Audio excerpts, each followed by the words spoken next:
Welcome to the Wife Stories YouTube channel. New video every day, and don't forget to subscribe. Here we go. I notice her new tattoo first, a feather curled around the back of her ankle, dark and fresh against her skin.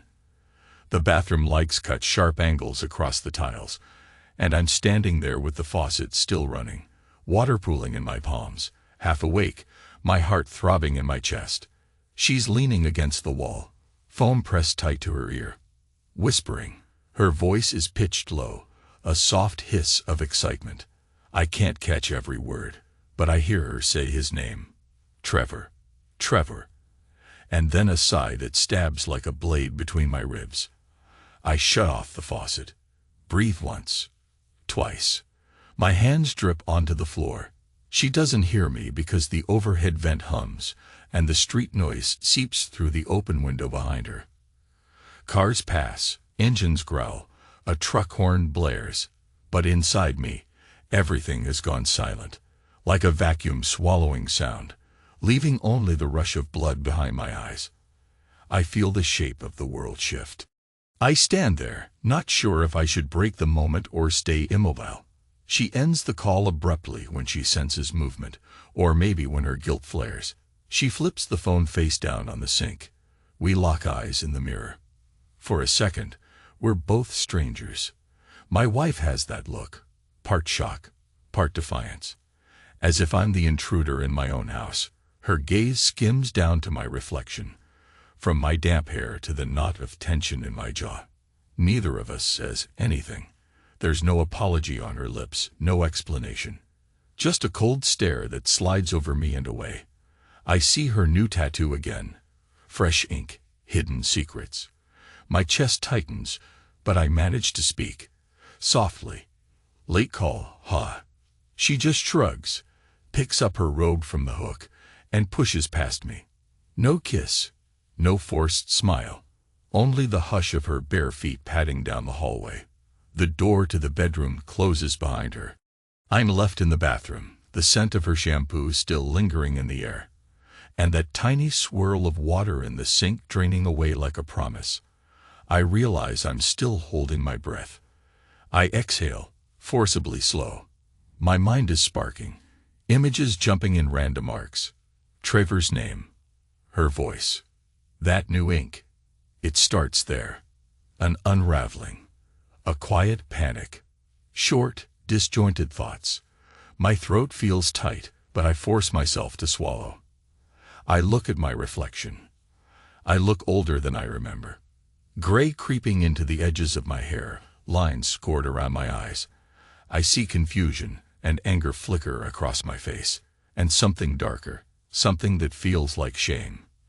Because I've known for a while, in that dim, uncertain way you know storms are coming, but you don't put up the shutters until you see lightning crack the sky. I flick off the bathroom light, step into the hallway, and hear her rummaging in the bedroom. No more whispered phone calls. But there's distance in every second that passes. Distance in how she breathes, and how I no longer feel the warmth of her presence. I pad down to the kitchen. It's early morning, still dark. Outside, a dog barks. The street lamp flickers over the driveway. I stand with my hands gripping the kitchen counter, my nails biting into the laminate. My mind runs so fast I can't pin down a single thought. Just flashes. Her laugh in the early days, that new tattoo at her ankle, the phone call that ended too abruptly, the name Trevor. I used to love her laugh. Vibrant, confident, a high melodic ring that could fill any space. Over time it became something else, something guarded or withheld, especially these last months. Now it's me who's become the stranger in the home we built together. The hush in the house is a physical thing, pressing against my ears, heavier than any words. Eventually, I force myself to move. Get dressed. My hand trembles when I button my shirt. It's not fury, it's something quieter. A taut wire of dread and sorrow. I have to pick up my keys from the kitchen table. My phone vibrates with a text from my editor about a morning meeting. I slip out the door without a word. She doesn't come downstairs to say goodbye. Doesn't ask if I want coffee. Another little sign in a long line of them. Outside, The sunrise is painfully bright, the air thick with city noise. But for me, everything feels muffled, a bubble of hush around my body. I climb into my car, stare at the empty passenger seat, remembering how she used to toss her purse there. My throat tightens again. At work, I can't focus. My computer screen blurs with half-written editorials. I keep picturing that new tattoo, the black feather around her ankle. Why a feather? Who does that? She never liked tattoos before. She found them rebellious, a little wild, nothing that fit the image of the polished, confident woman she presented to the world. But that was old Jenny. The Jenny who would say, "We have to keep up appearances, Jack." Now she's forging her own path. Part of me wonders if Trevor has tattoos, if he's the reason behind her new ink, if he's the reason behind that glint in her eyes that no longer belongs to me. My coworkers drift by. They say hi. I nod back. My voice stays lodged in my throat, so I give them polite half smiles. I answer emails mechanically, type sentences I barely process. It's just a job. Editing local news, reviewing copy about city budgets and upcoming events. For the first time, I find it meaningless. Something big is happening in my private life, overshadowing everything else. The building could collapse around me, and I'd barely care. My phone rings. I glance at it. Unknown number. I don't pick up. My hands sweat. The ring stops. I leave the office at lunch and wander outside. The sidewalk crowds with people on their breaks, hustling to get coffee or run errands. My footsteps are heavy. I walk aimlessly down the block until I find a bench near a busy intersection. I sit. Cars whoosh by. Horns and squeaking brakes assault the senses, a constant swirl of motion. Meanwhile, inside me, everything is painfully still. I recall the last few weeks, her distance, the quiet dinners where we pick at our food without looking at each other, the nights she stays up late, laptop open, phone perched beside her, the way she angles it away whenever I walk by. I sense her tension under the surface, but every time I muster the courage to confront her, I see that look, flat, cold, a challenge, and something in me shrinks as if I'm afraid of what I'll hear if she decides to spill the truth. And so we live side by side, in parallel lines that don't meet. It's a silent heartbreak, the worst kind of pain, the kind with no big shouting matches or dramatic collisions, just a steady erosion of trust, a daily peeling away of intimacy. That's how I got here, on this bench, with midday traffic swirling around me, feeling like a man on the edge of a slow, unstoppable avalanche. I check my watch. I haven't eaten. Don't feel hungry. There's a sandwich place across the street, but the thought of chewing bread, tasting mustard, everything about normal life, makes me nauseous. I stare at my phone, half expecting some message from her, a flimsy excuse or an apology. Nothing comes. I press my lips together, realize they're dry, and lick them absent-mindedly. If she's with him right now, would she be brazen enough to meet him midday? My mind conjures them in a parked car or at a motel. That possibility snakes through my gut. I despise the mental images I can't shake. She was always about appearances, always about controlling the narrative of her life. But now, there's a rebellious streak, that fresh ink on her ankle, a new lover, a thrill in lying. She's found some hidden corner of herself that thrives on this secret. I push off the bench, take a breath, and return to the office. My shift drags. Each hour crawls by. By the time I clock out, it's dusk, and I'm both exhausted and wired. My heart is a clenched fist in my chest. I can't go home yet. I kill some time driving aimlessly around the neighborhood, passing suburban houses that all look alike. Lights in windows, families inside, laughter, or maybe silent couples locked in separate worlds. I wonder how many have secrets of their own. Finally, I park in my driveway and stare at the front door, dark except for the faint glow from the living room lamp. I breathe in, breathe out, then slip my keys into the lock. The house greets me with quiet. She's at the kitchen table, scrolling on her laptop. She looks up, gives me a small nod. "Long day?" she asks, not unkindly, but her eyes are somewhere else. I nod. "Yeah." That's all I manage. My voice cracks on that single word. She notices, but she doesn't pry. Doesn't care. Possibly.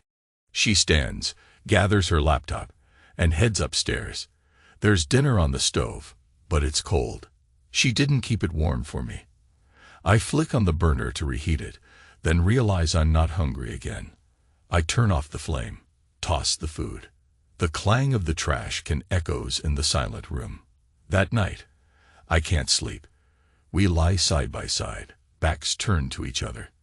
The space between us in bed feels like a ravine. She doesn't shift closer. Her breathing is steady, controlled. I sense she's not sleeping either, but she says nothing. Hours pass. The clock ticks. Red digits on the nightstand. 2:14 a.m., then 3:27 a.m., then somehow morning arrives. We repeat the routine. Day in, day out. A chill creeps into the house. A few times, I think I see a flicker of remorse in her eyes, but it never blossoms into an apology. She's prepping for some important city event, an annual celebration where she's slated to speak. They're honoring her as Woman of the Year. The irony stings. I hear her rehearsing her speech in the living room, pacing with her note cards, practicing inflection and gestures. She's good at it. She always was. She has a voice that can command a crowd. I watch from the kitchen doorway, arms folded over my chest. She doesn't acknowledge my presence, but I study her performance. She's polished, professional, the perfect facade. I wonder if the audience will see the cracks. Eventually, she notices me. Her eyes flick to my face, but she keeps rehearsing.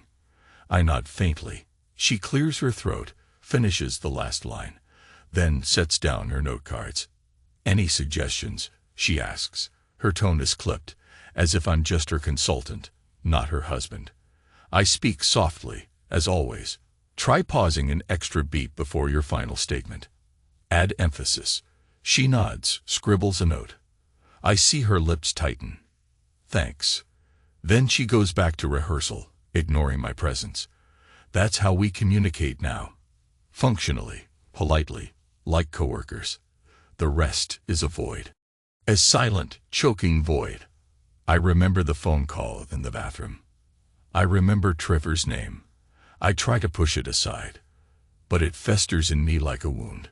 Then, one afternoon, I search for a charger in her car because mine's missing. I open the glove compartment. Nothing. I reach into the center console, rummage in the dark. My fingers brush a small box. Cardboard. I tug it out. A gift box. Gold trim, unopened. Before I can rationalize, I pop the lid. Inside, a note scrawled on a slip of paper. "For you, my hero. Love, Trevor." My heart goes nuclear in my chest. I hear rushing blood, feel the sudden tremor in my fingers. I swallow bile, reread the words, see how neat his handwriting is. Then I place the box back and quietly close the console. She's there on the driveway, carrying groceries. Our eyes meet through the windshield. Something in her expression flickers. She knows I found it. A shadow crosses her face, but she doesn't speak. I slide out of the car, wordless, and walk inside. I don't rage. I don't scream. My heart is pounding, but outwardly I'm calm. Cold. That's the moment I decide to let the silence speak for me.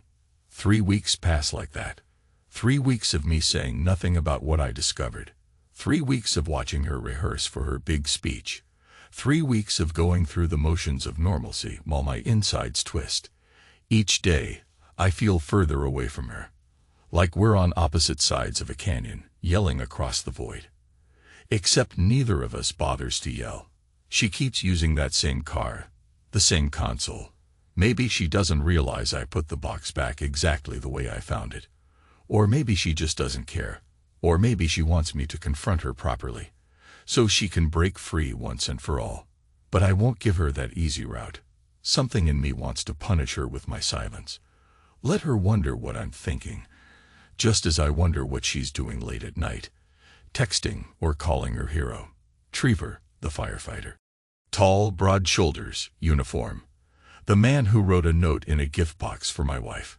The day of the big event arrives. She leaves early in the morning. She thinks I'll come later, sit in the audience, watch her get her little plaque. Smile for the cameras. She doesn't realize I came even earlier, slipped in through the back, found the stage manager's booth. Because I have a plan. Her laptop. Her meticulously prepared presentation. I know exactly how to replace it with something else. She's built a polished slideshow of her community work. All these photos of her handing out checks, hugging donors, standing next to city officials. I switched that file with the ones I found on her phone. Don't ask me how I got them. When you live with someone long enough, you know the passcodes, the patterns. She forgot to log out of her email once. She forgot to delete the attachments. She made it easy for me. So now the slideshow is replaced by pictures that leave no room for doubt. A hotel room. A towel around her body. Trevor in his firefighting cap, arms around her waist, both smiling at the camera. The caption she typed, "For you, my hero." I load the file onto the event laptop, rename it so no one suspects a difference. I quickly check the auditorium. Staff, a few volunteers, people setting up chairs. No one notices me. My heart is hammering. This is the moment. My revenge. Then I leave the backstage area, slip into the third row, find a seat, breathe slowly. My hands shake. The lights start to dim as the crowd settles. She steps onto the stage with total poise, wearing a conservative but elegant dress, hair pinned back, that new feather tattoo hidden under nude stockings. She stands behind the podium, glances at her note cards. Perfect posture, perfect fake smile. She begins her speech. The audience listens politely, some leaning forward, enthralled by her presence. I see the mayor in the front row, the sponsor next to him, all the local VIPs who think the world of her. She clicks the remote to start the slideshow. The house lights go down. The first image projects behind her. In that fraction of a second, I can almost see the smug confidence on her face, anticipating the usual parade of charitable photo ops. Then the real pictures appear, her in that towel, Trevor behind her, his hands on her hips. The words, "For you, my hero." 2 more photos follow in swift succession. The audience sucks in a collective gasp. Some let out small exclamations, shock, confusion. Then utter silence. She stands there, frozen. For what feels like an eternity, she doesn't move or speak. She's just a silhouette in front of a bright damning screen. Her grip tightens on the folder, the note cards crumpling. I see her shoulders tense. Then, without a single word, she steps away from the podium and walks off stage. Her heels click once, twice, vanish. The stage lights are still on her empty spot. The pictures remain, seared into the audience's retinas. Nobody dares to break the silence. I stand, calm, slow. I bring my hands together in a single clap, then another. Then I stop. The rest of the crowd remains dead quiet. My pulse thrums with a grim satisfaction. She doesn't come home that night. I wait until morning, then calmly gather a small box. Inside, I place the house keys and a note. "You're free. Enjoy." My handwriting is steady, each letter deliberate. I set it on the kitchen counter. I stand there for a moment, looking at the space that once was ours, the place we called home. The coffee maker on the counter, the framed pictures on the wall, us smiling on vacation, us hugging at our wedding, all relics of a life that dissolved the second she chose him. I grab my packed bag from the hallway. I don't plan to stay. This place is stale, haunted by memories I can't stand anymore. As I leave, I pass by the living room, notice the lines in the sofa where we used to curl up together. Then I open the front door, step out into the daylight. The air hits me, crisp, slightly cool. It's as if the world has reset.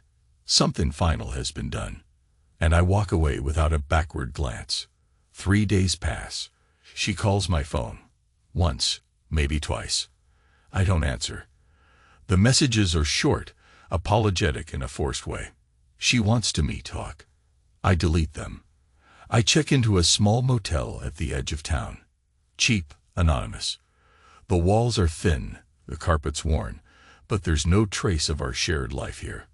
It's a purgatory, but it feels cleaner than pretending at normalcy back home. I force myself to go for a run each morning. My knee aches sometimes, but I push through. The physical effort clears my head, helps me stay grounded. Sweat reminds me I'm alive. I write in a small notebook, notes for a possible story, or maybe a confessional journal. I'm not sure. The words bleed out in fits and starts. Half sentences, repeated phrases. Anger. Betrayal. A strange relief. I see the image of her new tattoo in my mind, the feather symbolizing weightlessness or maybe flight. She's soared away from me. That's all I can think. But there's no undoing what I did. I revealed her affair to the entire town. The humiliation must be catastrophic. I picture her trying to salvage her reputation. The mayor's condemnation, the hush around her, her Woman of the Year plaque now a bitter reminder of her downfall. Maybe that's too harsh. Maybe I should feel guilty. But I don't. Not anymore. The cold inside me is a new companion, a numbness that I welcome. I call my sister in another state. Though we haven't spoken in ages, she hears something in my voice. Concern. Jack, what's going on? She asks. I lie, say I'm just traveling, needed a break from everything. She offers me a place to stay. I say thanks, I'll think about it. We exchange a few more pleasantries, but there's a gap between us. We're not close anymore. Still, it's a small piece of comfort to hear a familiar voice that isn't laced with hidden agendas. At night, I stare at the ceiling of the motel room, the faint hum of traffic outside. My chest tightens occasionally, remembering the last few months of our silent meltdown. Then I doze off into restless dreams, where I see that photo on a giant screen over and over again. I see myself clapping in the hush. I see her face turning pale as the illusions crumble. Sometimes I wake up drenched in sweat, not sure if I regret everything or if I need to go further. But each time, I realize it's done. The illusions are shattered. She's free to chase her new thrill, her hero. And I'm free from the numb, disintegrating marriage that suffocated me. One afternoon, I go back to the house for the rest of my stuff. She isn't there. The box with my note is gone. The keys gone. I assume she found them. Read my short farewell. The house is eerily quiet. The air feels stale. The walls echo. In the bedroom, I open the closet to pack more clothes. My eyes linger on the empty hangers where her dresses used to be. I find a single black heel shoved in the corner. Must have been left behind in her rush. I leave it there. On the dresser, I notice a small velvet box. I open it. Inside is her wedding ring. She must have taken it off. Maybe after the fiasco at the event. Or maybe she hasn't worn it for weeks. My stomach knots, but not with heartbreak. It's more like a final confirmation. The ring belongs to a life that no longer exists. I close the box, slip it into the dresser drawer, not wanting to see it again. I move through the house, collecting photo albums, deciding which ones to keep, which ones to toss. I find dusty memories, pictures from our honeymoon, smiling at the Grand Canyon, arms wrapped around each other, so sure of our love. I see pictures of my parents, my father clapping me on the back at our wedding reception, my sister with tears in her eyes as she toasted us. For a moment, tears press at my own eyes. I shake my head. No, the time for tears has passed. There's a dryness in me now. The tears are used up, replaced by an empty place that aches in a different way. I carry the boxes to my car, stack them in the trunk. It's done. I lock the front door for what might be the last time I ever do. As I turn away, I see a note taped inside the glass storm door, just a small scrap of paper. Her handwriting. I recognize the loops and swirls. I take it, read the short line. We need to talk. That's it. No signature, no apology, just a demand. I crush the paper in my fist, drop it on the ground. I don't answer. My silence has become my statement. Days blur into each other. I find a temporary apartment in the next town over. 1 bedroom, sparsely furnished, but it's mine. I pay a deposit, bring in my boxes. I place my laptop on a wobbly table, my clothes in a second-hand dresser. The floor is bare except for a worn rug. It's not comfortable, but it's a step forward. Work is less complicated now. I bury myself in tasks, editing articles, ignoring personal calls. My boss notices I'm more focused than I've been in months. He calls me into his office, praises my renewed productivity. I force a polite smile. If only he knew the reason behind this clarity. One night, around 10, my phone vibrates. Jenny's name on the screen. I let it ring. Then I check the voicemail, half expecting tears or anger. Her voice is controlled, mild. Jack, we can't just end things this way. I know you're angry. I deserve it. But we built something together. Please, talk to me. A pause. I'm sorry, okay? I'm sorry for how things happened. I want to see you. That's all. Then the call ends. I don't call back. Instead, I go to bed. Sleep doesn't come easily, so I scroll online, searching the local news. Sure enough, there's a small piece about the fiasco at the city event. The article is polite enough not to detail the explicit photos, but everyone knows. It's a scandal. She stepped down from some committee, citing personal reasons. The once praised local hero is now a subject of quiet gossip. My gut twists, but I don't know if it's guilt or satisfaction. Maybe both, maybe neither. I set my phone aside and close my eyes. In the darkness, I see that new tattoo on her ankle, the feather. Now it symbolizes everything ephemeral, everything that slipped through my fingers. We were meant to last, I once believed, but we turned fragile. Light as a feather, easy to blow away. One weekend, I get a message from Trevor. I never gave him my number, so I assume he got it from her phone. It's short. Let's meet. At least let me talk to you, man to man. This is out of control. I stare at the words for a long time. Then I delete them. Man to man. The nerve. That's the last thing I want. A heart-to-heart with the guy who wrote sweet nothings to my wife. If he hoped for forgiveness, he'll find only a wall of ice. A few days later, I stop by the old neighborhood to pick up mail from the post office. I spot him. Trevor, leaning against his truck, wearing a casual tee, arms folded. He catches sight of me and strides over, all wiry confidence. He's tall, broad in the shoulders, that typical heroic look. I feel my stomach twist, but I keep my face neutral. He tries to talk. I step around him, ignoring. He grabs my arm, a little too firm. Jack, wait. I just want to. I turn slowly, my voice low. Let go of me. He does. His face is tight with tension. Look, I'm sorry about everything. But you have to understand. Jenny's not happy, man. She hasn't been for a while. I clench my jaw. Heat flares in my chest, but I speak gently, dangerously. Don't you dare talk to me about my wife's happiness. He lifts his hands in a defensive gesture. You humiliated her in front of everyone. She's devastated. She quit her job. This is bigger than.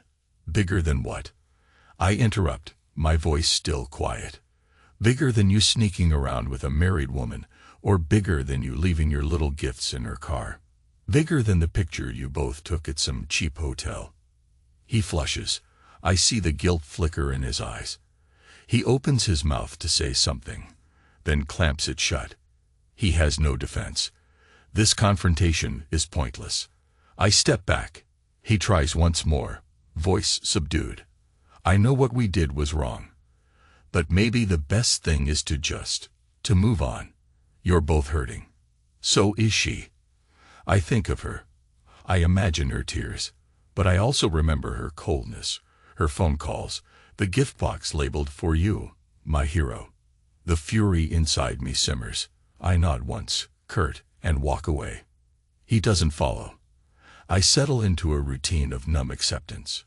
Some evenings, I catch myself almost dialing her number, wanting closure or maybe comfort. But then I remember the finality of that slideshow, the finality of walking out. I didn't just burn the bridge, I bombed it from orbit. There's nothing left to salvage. So I keep my phone face down, keep my mind on other things. One night, there's a knock on my apartment door. I open it to find her standing there, eyes rimmed with exhaustion. Her hair is pinned back in a loose, hurried bun. The first thing I notice is the faint outline of that tattoo at her ankle. That damned feather. She tries to meet my gaze, but my expression must be carved from stone. She says nothing for a few moments. I step back, letting her in. She exhales, sets her purse down. She glances around the meager furnishings. So this is where you live now? Yeah. A pause. Then she turns to me, tears gathering in her eyes. I'm sorry, she whispers. I know that might mean nothing to you anymore, but I don't need apologies, I say softly. I close the door behind her with deliberate slowness. The dryness in my tone must scare her more than any shout could. Why are you here? Her shoulders slump. She twists her hands together. I lost the job. The board asked me to resign. I've been staying with a friend. I feel like my whole life fell apart overnight. I study her face. She's searching for empathy. Perhaps she expects me to hold her and whisper that it'll be all right. She wants me to be the man who used to love her, used to protect her from storms. But that man is gone. Torn away the night I saw that gift box in her car. She takes a tentative step forward. I never meant it to go this far, Jack. It was just. I felt alone. You were so distant. We hardly even touched each other anymore. Stop. My voice is so quiet it's almost a whisper. I see the tears on her cheeks glimmer.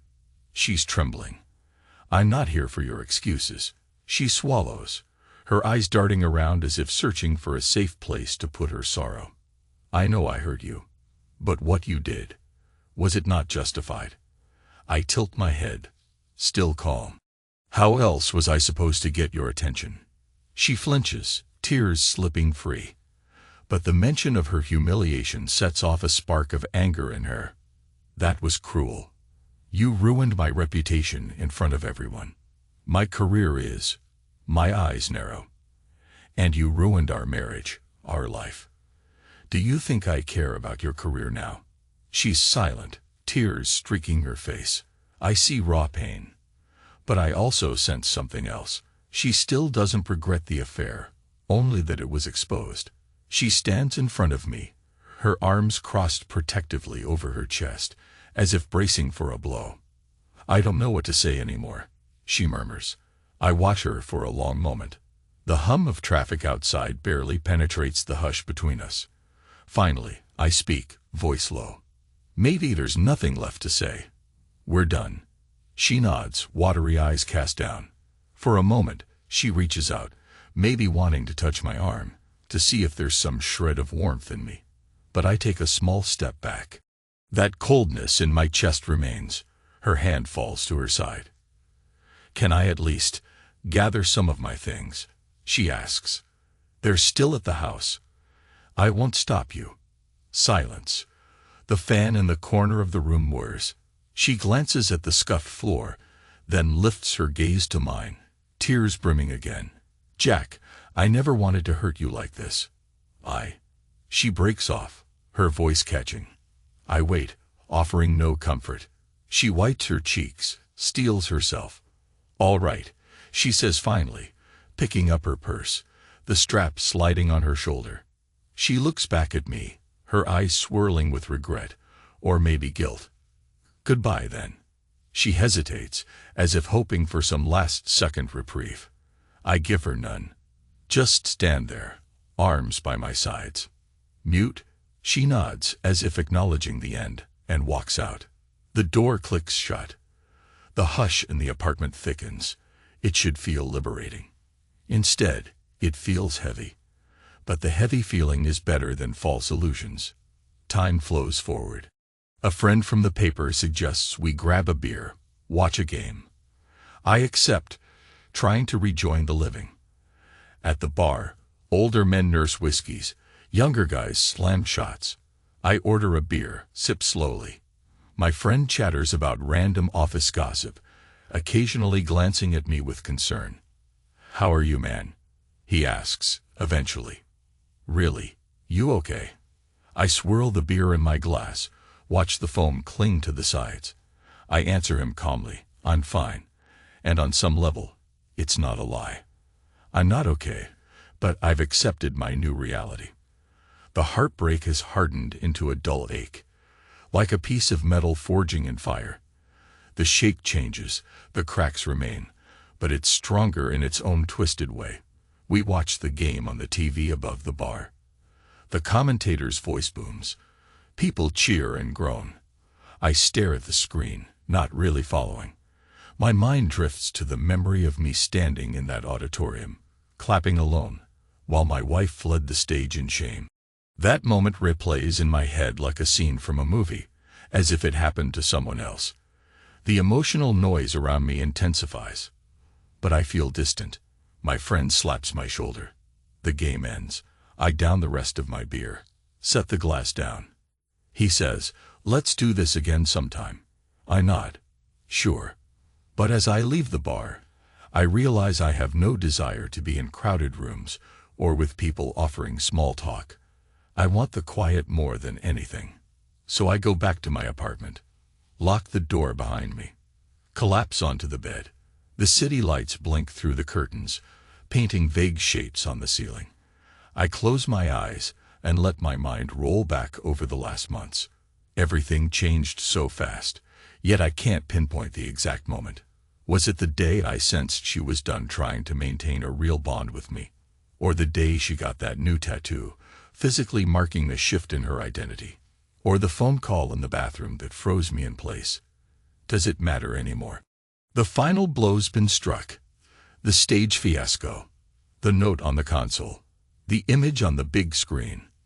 The hush in that auditorium. The hush in my chest. Weeks stretch into months. We do the legal dance of dissolution. Lawyers handle the details.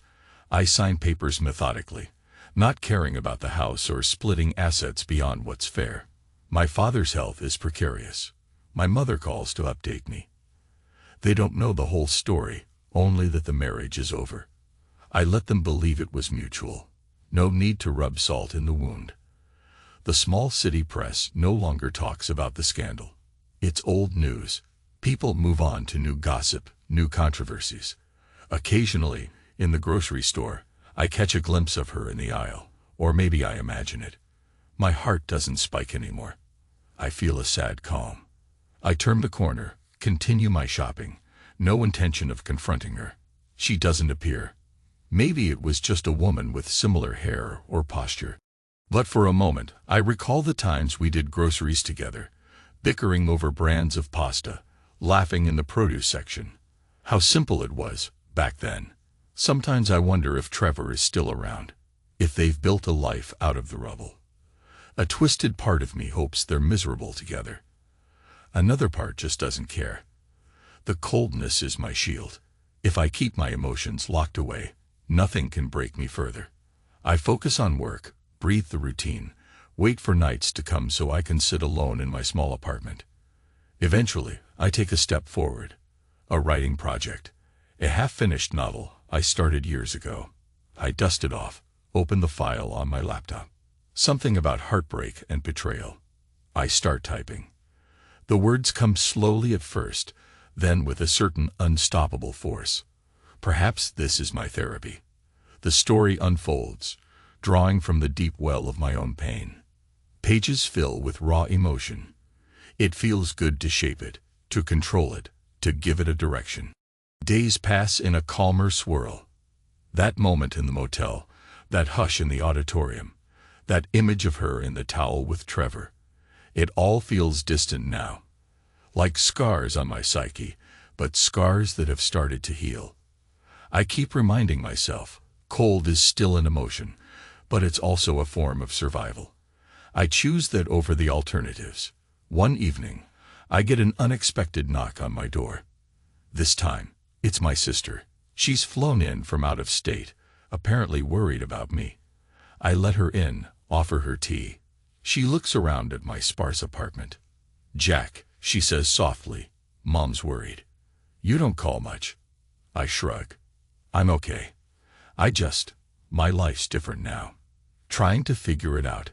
She sits on my old couch, sipping tea. "Are you sure you're all right?" I give a small, tired smile. I'm past the worst of it.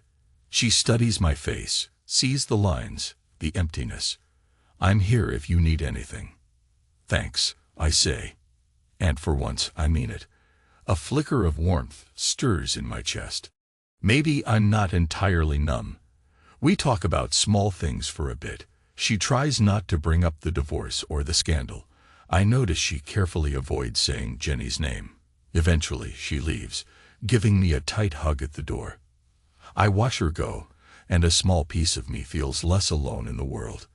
Time is a slow, grinding machine that buries the past under layers of routine. I eat alone, read alone, sleep alone. Occasionally, I see glimpses of couples in the park, kissing or holding hands, and it stings for a moment. Then the sting fades, replaced by the familiar hush inside me. My novel inches forward, page by page. I visit my father for a weekend, help my mother around the house. They look at me with a mixture of pity and love. I keep my stoic mask in place. One day, out of habit, I log into an old email account. There's a message from her, dated a week ago. Subject line: closure. I hesitate, then open it. The text is short. "I've moved to a new city. Got a new job offer. I'm sorry for everything, truly. I wish you peace." No mention of Trevor, no mention of love or redemption. Just an apology and a goodbye. It's polite, tidy, ironically reminiscent of the way she used to sign business emails. I close the message, delete it. I feel a vague sense of relief, as if a final door clicked shut. She's out of town, out of my immediate orbit. We're truly done. A thread in my mind wonders how her new life is, whether she'll ink more feathers across her skin, or if she regrets that first one. Then, my boss notices my good performance at the paper. He hints at a promotion.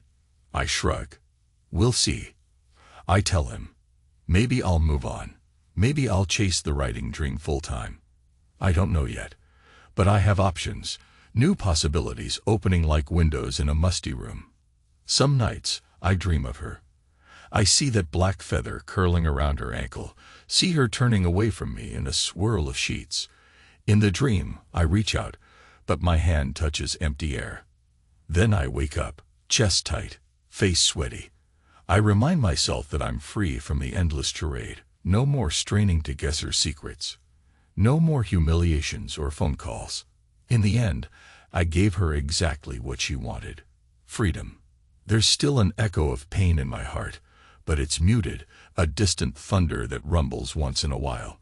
Healing isn't a straight path. It's meandering. I have nightmares sometimes, about the pictures on the screen, about the way the crowd gasped. But I also have quiet mornings where I sip coffee, watch the sun rise over the apartment buildings, and realize that life continues. Freed from illusions, I see the world with new eyes. One late afternoon, I'm out running errands in the city's busy downtown. The sky is overcast, the threat of rain in the air. I cross the street as cars rumble by, ignoring the drizzle that starts to fall. Horns honk, people scurry with umbrellas. There's a hush in me that not even the city's noise can break. And as I step onto the curb, I catch sight of my reflection in a store window. I see a man who looks older than before, a bit worn, but also steadier. My posture is straighter, my eyes more focused. I remember that day I sat on a bench, feeling my world collapse. I'm not that man anymore. This is the new version of me. I blink at my reflection, let the drizzle run down my face. Something in my chest loosens. The tension I carried for so long relaxes a fraction. Maybe that's hope.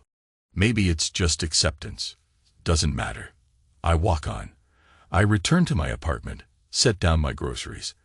The hush inside these walls is familiar. No one else's voice.